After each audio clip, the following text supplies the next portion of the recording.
Like, can we win a game with a number by our name? Like, why all of a sudden do we? Where's the hunger to get to the top? Why are we accepting? Why are we accepting a 4-2 team on the road on a Friday night? And we're like, why are we crowning them? We're not crowning them. It's a physical team that beats our butt every single time we play them. They out physical us. And guess what? PJ Fleck, as much as people talk about PJ Fleck, how corny he is, I've talked all night and day negatively about that guy. I tell you what, he has them fired up and ready to go. Every single week, he has them, but he knows who his team is better than anybody. He knows how to talk to them, and he knows how to get the best out of them. And right now, we're not bringing the best out of this team, and it's getting really, really old because Matt Rhule's supposed to be that guy, the preacher, like, come out and really talk. We were talking about how good of a talker he is. Connect that to your team. Where is that connection? Bring that out of them. Connect that to your staff. Get your staff. Hey, bring this out of your guys. I don't care how it gets done, but are going to be on the line if this does not happen. And I'll add too. This is the second year you started 5-1.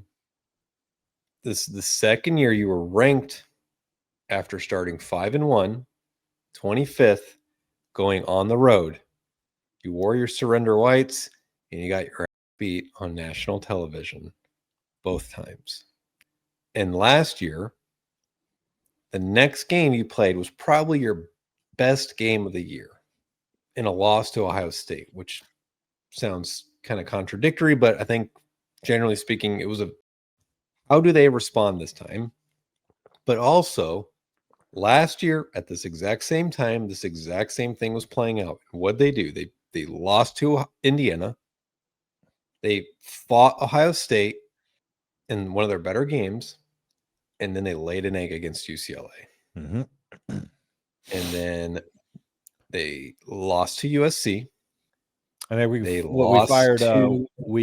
brought in Holgorsen after UCLA, correct? Yep. And in that UCLA game, they came out flat and they tried to battle back in the second half, but they got down like 4 touchdowns. It was just too little, too late. Yeah. And then you battled against USC. It took you until Wisconsin to get bowl eligibility. So you had Indiana, Ohio State, UCLA, USC. You lost 4 in a row before you could get bowl eligible. And I guarantee you, if that same pattern plays out this year, we're going to have, I think this fan base is more after this loss because it's a trend under Coach Rhule. More on that in a second. But if that same scenario plays out this year, I think Rhule's seat will be warmer by the end of the year, because at the end of the day, you invested so much in your skill talent, and quite frankly, not getting used, not utilizing correctly, is the biggest waste of talent. It's so frustrating. Corey Barney had 1. That is absolutely incompetence from the offensive coordinator, in my opinion. There is 0 reason that they should have a combined 3 targets in this game on a combined 94 snaps. And how many dropbacks? Probably what? Let's see. I got PFF pulled up. So 39 pass plays. And you have 3 targets to Andrew Corey Barney. Here's another thing. Because I feel like I'd be wrong to not call this out, because I called this out under Scott Frost. There's a little bit of an echo. Can you back out and come back in? It's very faint, but make sure I can. Okay, I'm logged in on my other tab, so we're good. Sorry, guys. We'll just get rid of that echo. I'll get Brian back in here, and then I'll continue my point. Then we'll dive into some of your comments before we get to the Northwestern breakdown a little bit here. Let's see. There he is. Okay. One of the things that bothered me is, did you hear where he said, like, our starters are our starters? About the offensive line? Yeah, he just said, like, was it? That pissed me off, honestly. Yeah, because I'm like, that was one of the problems that I had with Scott Frost, because remember when he benched Lamar Jackson, and then Lamar Jackson turned into one of the best players that we've had in a long time, like in the last, 10 years, 15 years. You can't just sit here and say, yeah, our starters are our starters ever, because that's going to take the hunger away. If your guys aren't performing up to the standard, if they're not physical, if they go out there and get their speed against Minnesota on a Friday night. I'm sorry, bench them. I don't care what talent they have. I don't care how good you think they are. Bench them. It's not the good old boys club. It should have been just like it was year 2. You know, when Vincent Shavers came in and he's like, oh, he's a true freshman, but he's outplaying all these guys. It wasn't our starters or our starters in. You know, he's coming in hungry and he's working hard. What happened to that? You know, is that so? The messaging there isn't clear either. Like, is it our starters or the guys who are putting in the effort and doing the right things going to be the guys that are on the field? And is that where we're dropping the ball? Because that comment confused me too, because I thought this whole time that this was a standard of if you're not doing your job, you're not seeing the field. You're out. It's been a theme under Coach Rhule, actually, for lack of a better term, because you remember his first year with Anthony Grant. He fumbles the ball. He won't play. But your starting quarterback was averaging 4 turnovers a game. Mm-hmm. And you refused to pull him until you didn't have another option. Yep. So he got hurt. It's the same thing. Yep. It's like it's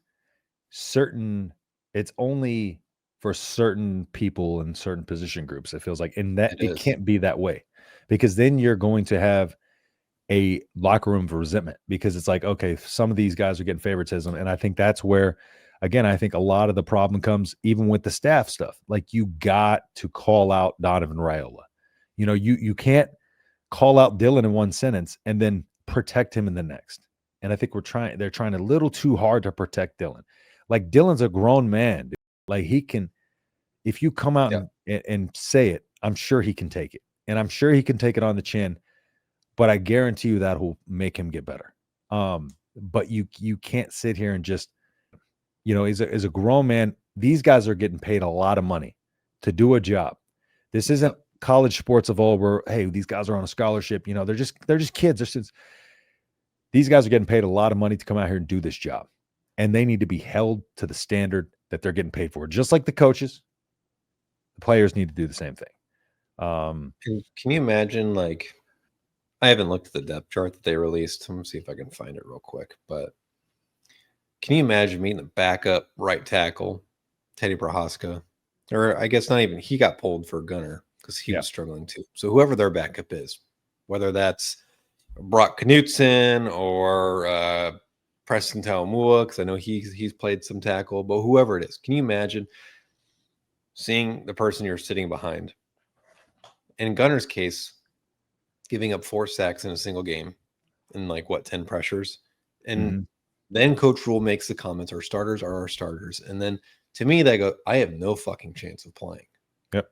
That's where my mind would immediately go. Like, I'm watching Gunner give up 4 sacks. He's getting our quarterback killed every week.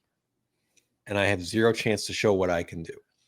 And my opinion on it, can it get worse? Absolutely. 100%. I get that. But how much worse is the drop off from a Gunnar Gatula to a Teddy Prohaska to a Brock Knutson, or for a left guard, Henry Letofsky, who's struggled?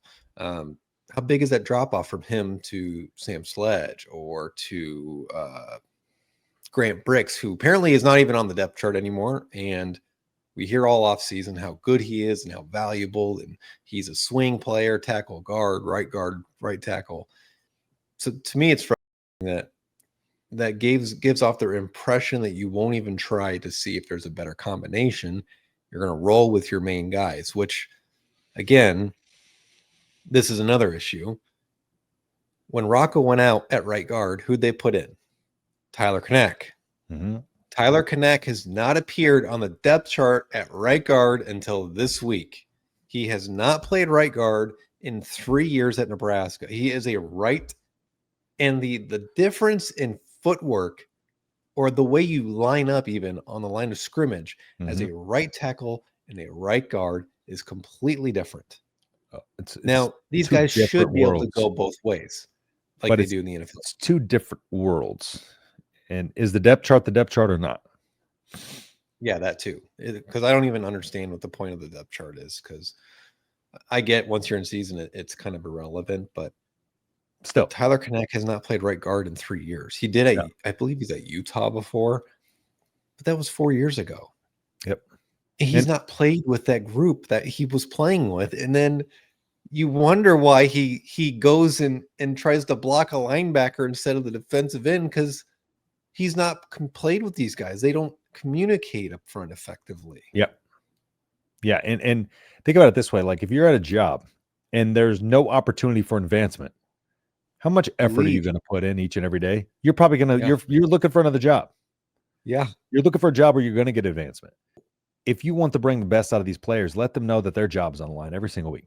Every single player, until this gets fixed, their job's on the line every single week. Now, I know Dylan Rhule, I can't, as much as people want to get on this TJ Lateef train, like that's not the answer. I'm sorry.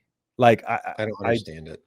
Modern college football and modern football with the mobile quarterback has everybody thinking the solution to beating a bad offensive line is just throw a mobile quarterback in there and let him run around. That's not the answer.